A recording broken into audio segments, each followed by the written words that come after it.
Where are you going on your next expedition? That is the most common comment I get on pretty much all of my videos. Where are you going next? What are you doing next? What's the next trip gonna be? Always variant of this question. And I am so excited to be able to finally tell you where my next trip is going to be. But first, I want to give you a bit of context to why I'm going to be doing this.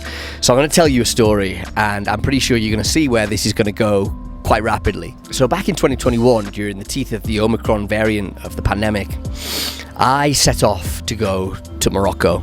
And the idea was to drive across Europe, take the ferry across the Gibraltar Strait, get into Morocco and do some of the long distance trails that they have over there in the Sahara in the east of the country. So just as I departed, Morocco closed its borders to all foreigners. It shut down completely and ended up closed for I think almost a year, which meant that I was kind of marooned in Europe. My goal had been just totally obliterated. So I was kind of like lost and listless in Europe. I didn't really know what the hell to do.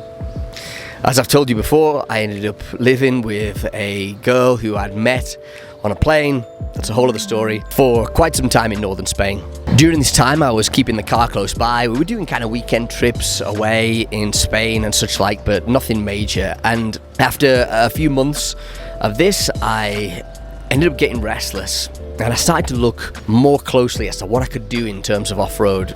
You know, I'd set out with the intention to have a proper adventure, and I felt that had been taken away from me by being unable to get down to Morocco. And so I thought, kind of, what can I do that's close by that will satisfy my itch for real extreme four-wheel drive adventure? And so I went down the route of the idea of crossing a European country without using paved roads. And so I started to worm my way into all kinds of Facebook groups and forums and such like online as to how I could possibly do this. I settled on the idea of crossing Portugal from north to south entirely without using paved roads. And so I gathered GPX tracks and stuff from all corners of the internet and roped them together into what I thought would be a viable off-road route from the north of Portugal to the very south, Faro in the Algarve. And so one cold winter's morning, I set off across northern Spain to the start of my route. And that began an odyssey that would change my life, honestly. 1,500 kilometers off-road without using paved roads. And it blew my mind. The wild adventure that it became was more than I could ever have expected from Europe. Doing that route made me realize that it's possible to have wild adventure in places that people overlook. And this has led me to look much more domestically for my expeditions, hence 1,000 miles off-road in my own home country, the UK. But when I left the Iberian Peninsula on a ferry from Bilbao back to the UK, I always felt like I left something behind. And the reason for that was when I was researching my route for Portugal, I put together this route from GPX maps.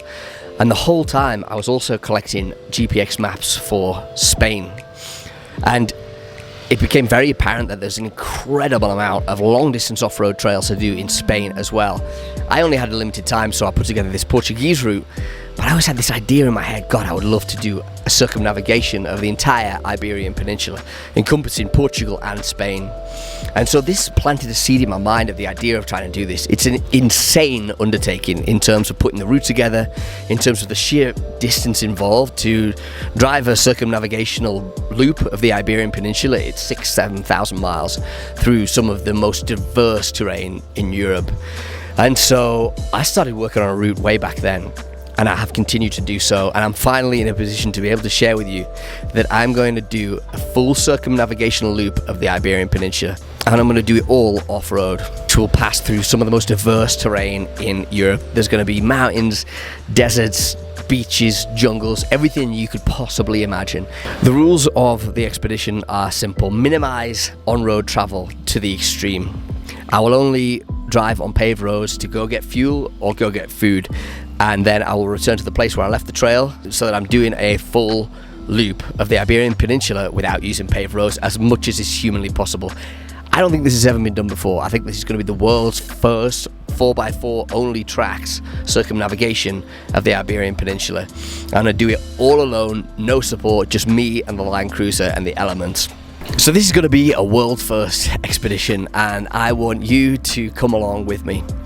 I'm going to be vlogging the whole way. I'm going to be filming also for a cinematic video series, but I'm going to be live vlogging it from the dust and the oil and the mud of the trail. So every week you're going to get a vlog here on this channel whilst I'm doing the expedition. I expect it to take me between 3 and 6 months. I honestly have no idea how long it's going to take because it's going to depend so much on the conditions of the tracks. The season that I'll go in is winter, a little bit of spring. And so things are going to be unpredictable in terms of mountain, snow, frost, melt. There are tons of variables that could affect the length of this expedition. I'm going to be preparing the car during the month of November and leaving at the end of November, start of December, depending on how long it takes me. I'm going to ship the car into Bilbao and do a full loop right the way around the Iberian Peninsula until I complete right back in Bilbao. After that, well, at last it's going to be time for Morocco. That country's been the one that's got away from me for so long. I've been confounded trying to do Morocco twice now, and I'm thinking third time lucky, but in the meantime, I'm going to be fully focused and gearing up for my Iberian adventure. The name that I'm putting on this expedition is the Iberian Trail Expedition. It's going to be known as the Iberian Trail from here on out. It's never been done before. I'm going to be the first to do it, I hope, and I can't wait to bring you along with me. Thanks for being here. That's all for today, and I'll see you really soon.